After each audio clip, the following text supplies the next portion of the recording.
Good morning students. Paper तो हम English का ही कर रहे हैं। देखो कहाँ पहुंच गए ना हम, 13 सितंबर की शिफ्ट पे आ गए हैं। कितनी सारी शिफ्टें कर ली है ना हमने।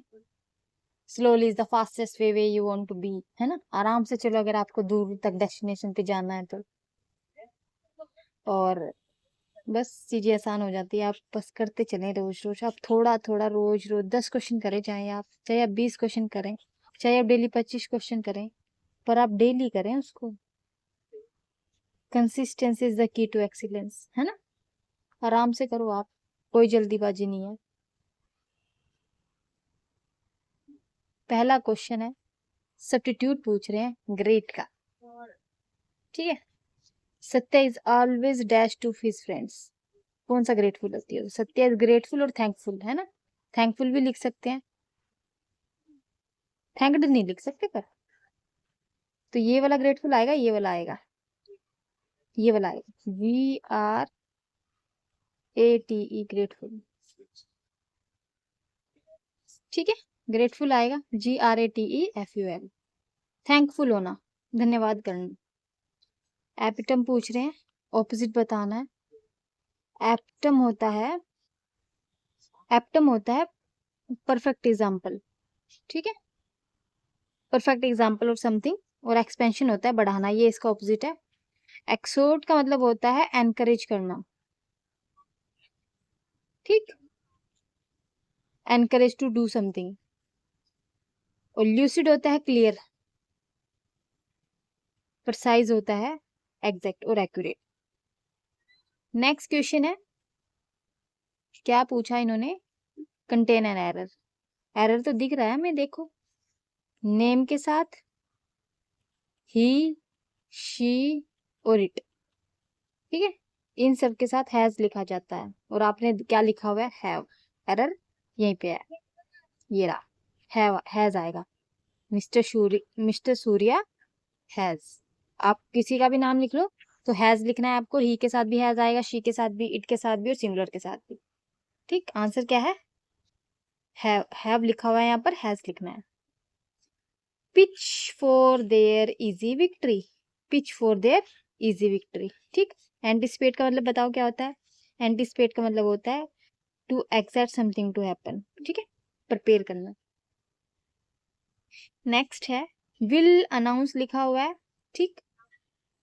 Will plus first form change into will plus be plus third form. कहाँ है? Will be announced, will be announced. The winner पहले आएगा और टीम बाद में आएगा। ठीक। Next question, by the end of this month ही विल बी। अभी तो पढ़ा हमने, विल के साथ फर्स्ट फॉर्म आता है ना। विल बी आएगा, will be working. Be first form होता है, बी फर्स्ट फॉर्म होता है वॉज, बीइंग और बीइंग। ठीक है। ये फर्स्ट फॉर्म है, ये सेकंड है, ये थर्ड फॉर्म है, ये जीरेंट कहते हैं इसको, फर्स्ट फॉर्म प्लस आईएनजी। तो ये फर्स्ट फॉर्म इसीलिए लिखा है क्योंकि मोडाल्स का क्या रूल है, मोडाल्स के साथ फर्स्ट फॉर्म लगता है। मोडाल के साथ फर्स्ट फॉर्म लगता है तो बी आएगा यहाँ पर, या फिर वर्क आएगा। बी कहाँ लिखा हुआ है, कहाँ है गलती, ये रही। Next question, she is suffering from height, fearful height. Height से अब सफर हो तो एरोप्लेन हाइट पे उड़ता है ना, तो एरोफोबिया कहते हैं उसको। सोसोफोबिया सोसाइटी से फियर होता है। क्लस्ट्रोफोबिया भीड़ से डर होता है। हेलोफोबिया सनलाइट से डर लगता है। होमोफोन का मतलब इसकी जैसी साउंड कहाँ आ रही है? यहाँ आ रही है, THEIR, है ना, एक जैसा साउंड है ना, देर देर। टर्न टू डिफियर, डिसरिगार्ड, हाँ इग्नोर करना, ये तो सबको आता है। एट इंटरवल समय समय पे। बाय एनी मीन्स किसी भी तरीके से, बाय एनी मीन्स। ठीक है। बस आपको कंप्लीट करना है काम। By any means. रिब्यूक होता है फटकार लगाना, डांटना। ठीक। रेप्रीमेंड भी फटकार लगाने होता है। और large mammal, an elephant is a, opposite बताना है, टाइनी मैमल। बम्पर बहुत बढ़िया, जाइजेंटिक होता है, बहुत ह्यूज, यही होता है लार्ज ही, हीरोइक हीरो जैसा। आंसर आएगा टाइनी, छोटा। कैन नॉट बी करेक्ट, जिसको करेक्ट नहीं कर सकते। इनकोरिजिबल होता है, जिसको ठीक नहीं कर सकते आप। इलिजिबल, कई बार मेरी राइटिंग बहुत खराब होती है ना, पढ़ नहीं पाते आप उसको। इलिजिबल, जिस कैन नॉट बी रीडेबल, जिसको रीड नहीं कर पाते। इनक्रेडिबल, बहुत बढ़िया। इन एलिजिबल, जो एलिजिबल ना हो। एम्बिशियस होता है, एम्बिशियस का ऑपोजिट बताना है। एम्बिशियस तो बहुत मतलब वो होता है, एम्बिशियस नहीं है ये, एम्बिगुअस है। बी आया हुआ है, एम्बी। एम्बी का मतलब होता है दो, एम्बीडेक्स्ट्रस है ना, डेक्स्टर जो दोनों हाथ से लिख दिया वो एम्बीडेक्स्ट्रस होता है। अब एम्बिगुअस होता है कंफ्यूज, पजल, डीबियस और वेग, ये तीनों का मतलब कंफ्यूज है, तो इसका मतलब भी कंफ्यूज है। तो बचा क्या? सर्टेन, जिस चीज के बारे में सही हो, कोई कंफ्यूजन ना हो, सर्टेन, निश्चित। यहाँ पर बनेगा, जंबल बताना है। यू स्मोकिंग से शुरू कर सकते हैं क्या? यू यूथ स्टंट डैश, बताओ कैसे बनेगा? Smoking in your youth stunts the body and the clouds of brain. कैसे शुरू करेंगे? स्मोकिंग से शुरू करेंगे, ठीक है। और स्मोकिंग से यही शुरू हो रहा है क्योंकि ये हमारा सब्जेक्ट है, your youth the body the clouds, ठीक। बैड पैच होता है बुरा टाइम, लॉट्स ऑफ ट्रबल होता है ना जब आप फेस करते हो। A path that is unravel, मतलब बिल्कुल रास्ता साफ होना। ए person who takes a difficult path, मुश्किल पाथ को चूज करना। Dangerous road to walk on, मुश्किल रास्ता होना चलने के लिए। बारबेरिटी, बर्बेरियस पढ़ा है आपने? ये होता है रेबल, बहुत ही निर्दयी। सेलच भी निर्दयी होता है, इसका ऑपोजिट बताना है, कंपैशन, जिसको दया आती हो सब पे। कॉम्प्रोमाइज तो हम करते ही नहीं किसी के लिए। बस रेवलरी का मतलब भी यही होता है, ऑपोजिट होता है। रेवलरी का मतलब प्रतिद्वंदी, दुश्मन होता है ना जो, रेवलरी। Return statement made under oath, affidavit होता है ना, लिख के जो रिटर्न स्टेटमेंट होती है ना उसको होता है। टेस्टिमोनी होता है स्पोकन और written statement given as evidence in court. Affirmation होता है कंफर्मेशन और डेक्लरेशन, तो स्टेटमेंट होती है कोई भी रिटर्न और ओरल डेक्लरेशन। ग्रज क्या होती है? दुश्मनी होती है ग्रज। अब इसका ऑपोजिट बताना है, बेनिवोलेंस। जिस भी वर्ड के साथ बेनी लगा हो ना उसका मतलब उसमें कुछ अच्छा होता है, बेनिफिट, बेनिवोलेंस, ठीक। और जिसमें मेल लगा हो, मेल तो वैसे ही घटिया होते हैं, उस वो फिर वो उसमें कुछ गलत होने वाला है, दुर्भावना होता है इसका मतलब मेलिवोलेंस। बैनी जहाँ पे होगा वहां पे कुछ गुड अच्छा होगा। और इसका ऑपोजिट यही बनेगा। रैंकर होता है कड़वाहट, और रिवल्सन होता है घृणा, हेट, ये भी वही होता है, दुर्भावना, सेम है ये। आंसर है इसका बेनिवोलेंस। प्रिवेल का स्पेलिंग गलत है, pre V A L E T. Prevailed होता है प्रचलित, बहुत ज्यादा फेमस। एमिकेबल होता है फ्रेंडली, जिसमें एम लगाओ ना उसका मतलब फ्रेंडली जैसा कुछ बिहेवियर होता है उसमें। कमेटी तो कमेटी होती है, डेलिमा होता है दुविधा, ठीक। Next question, don't let the lion fool you. First form है ना, प्रेजेंट है, किस में होएगा? प्रेजेंट में ही होएगा, इज एम आर लगता होगा। अब इज एम आर तो लगा नहीं हुआ यहाँ पर, तो किस में चेंज होएगा? थर्ड फॉर्म तो लगेगी। Do not be ever, have तो नहीं आएगा। बी फूल्ड, फूल थोड़ी आएगा, फूल्ड आएगा, थर्ड फॉर्म आएगी। इन दोनों में से बताओ क्या आएगा? Do not be fooled. Ever कहाँ से आ गया? एवर तो इसमें है ही नहीं, ये आएगा फर्स्ट आंसर, है ना। डू नोट लगा हुआ है, प्लस बी आएगा, प्लस थर्ड फॉर्म, ठीक। और यहाँ पर ये आंसर है। नेक्स्ट, इनकरेक्ट स्पेलिंग कहाँ पर है? डबल टी आता है एट्रीब्यूट में, एट्रीब्यूट्स, ठीक। और रीइंफोर्समेंट क्या होता है? फोर्सफुली एक्शन, एक्शन और प्रोसेस ऑफ रीइंफोर्समेंट और स्ट्रेंथनिंग। अपॉर्चुनिटी, अवसर, मोटिवेशन, मोटिवेशन होता है।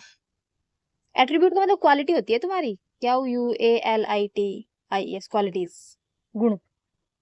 Sleeping, dreaming, or walking, three aspect of life, ठीक है। इन सब का मीनिंग तुम्हें पता है। नेक्स्ट क्या कह रहे हैं? हाँ, have but for those who have transcendental knowledge. Knowledge तो डीप होती है ना। और जो नॉलेज डीप ना हो वो सुपरफिशियल होती है, ऊपर ऊपर से समझ होना, पूरी नॉलेज ना होना। डेप्थ नहीं आएगा, लार्ज भी नहीं आएगा, डीप नॉलेज आएगा, ठीक है। सुपरफिशियल होता है थोड़ी बहुत हल्की फुल्की नॉलेज होना। नेक्स्ट है, it keeps on changing dash, आदि शंकराचार्य। बस ये तो हमें पढ़ा है, नाम सिंगुलर होता है ना, नाम के साथ, नाम के साथ जो वर्ब आएगी ना, एस और एस आएगा उसके साथ। He she it, he she it और नेम और सिंगुलर, इन सब के साथ जो वर्ब लगेगी ना उसके साथ एस और एस आएगा। अब वर्ब देखो यहाँ कहाँ है, सारी ये रही, से आएगा, SAYS, ये वर्ब ऐसे। वर्ब का मतलब होता है बच्चों एक्शन वर्ड। एक्शन वर्ड क्या होता है?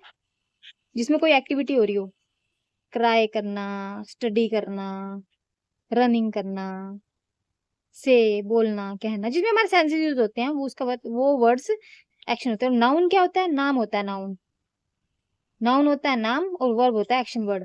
ठीक, अब यहाँ पर वर्ब आएगा से के साथ एस, क्यों आएगा? क्योंकि नाम है ना, नाम के साथ एस और एस लगता है वर्ब के साथ। नेक्स्ट क्वेश्चन है one unreal world to another unreal world. ठीक है, कंफ्यूज हो ना, रियलिटी अनइमेजिनरी। लास्ट क्वेश्चन हमारे पास, the real happiness dash, it is D, so is the physical world, the real happiness is gained. Is gain क्यों लिखा है? गेन्स क्यों नहीं लिखा? गेन क्यों नहीं लिखा? वॉज क्यों नहीं लिखा? ठीक है, क्यों नहीं, अब देखते हैं, देखो क्यों नहीं लिखा।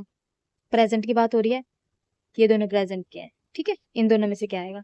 गेन्स क्यों नहीं लिखा? गेन और गेन्स में क्या फर्क है बच्चों?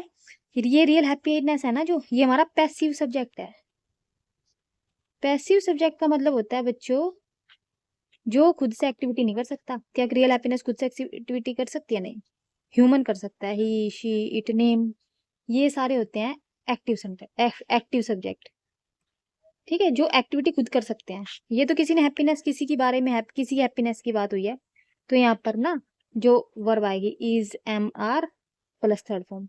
जब हमारा सब्जेक्ट पैसिव हो ना तो हम थर्ड फॉर्म यूज करते हैं, लेकिन जब वो एक्टिव हो, पर्सन हो कुछ कोई, तो वहां पर हम सब्जेक्ट ये वाला यूज करते हैं। अभी हमारा रियल हैप्पीनेस की बात हो रही है तो ये सब्जेक्ट पैसिव है, तो इसके साथ इसलिए थर्ड फॉर्म यूज होती है। ठीक है, जब पैसिव वॉइस करेंगे ना उसमें और बहुत बड़े तरीके से बताऊंगी ये क्या था। Thank you so much lecture देखने के लिए। वैसे लेक्चर काफी हो गए हैं, ये नहीं सोचा था कि इतनी दूर तक पहुंच जाएंगे, है ना। बस आप करते चलो, है ना। Start by doing what is necessary and then do what's possible, suddenly you are doing the impossible. हो जाती है चीजें जब आप करते हो, आपका मन होना चाहिए बस करने का। नोटबुक के साथ पढ़ा करो, अगर अच्छा रिजल्ट चाहिए तो 30-40 पेपर के बाद, 10-20 पेपर के बाद बहुत बढ़िया लगने लग जाएंगे नंबर, और 30-40 पेपर के बाद इम्प्रूव हो जाएगा। और जिस दिन 100 पेपर लगा लोगे ना इंग्लिश के, फुल मार्क्स आएंगे, फुल 48 नहीं आएंगे 50 में से, 50 में से 50 आएंगे। ठीक है, बस अपना मन बना के रखो कि रोज एक पेपर करना ही है। ठीक है, थोड़ा पढ़ो पर रोज पढ़ो, है ना। एक दिन जिम करने से बॉडी नहीं बनती, रोज जिम करने से बॉडी बनती है। ठीक है, have a great day, thank you, bye. Next lecture में कल मिलते हैं।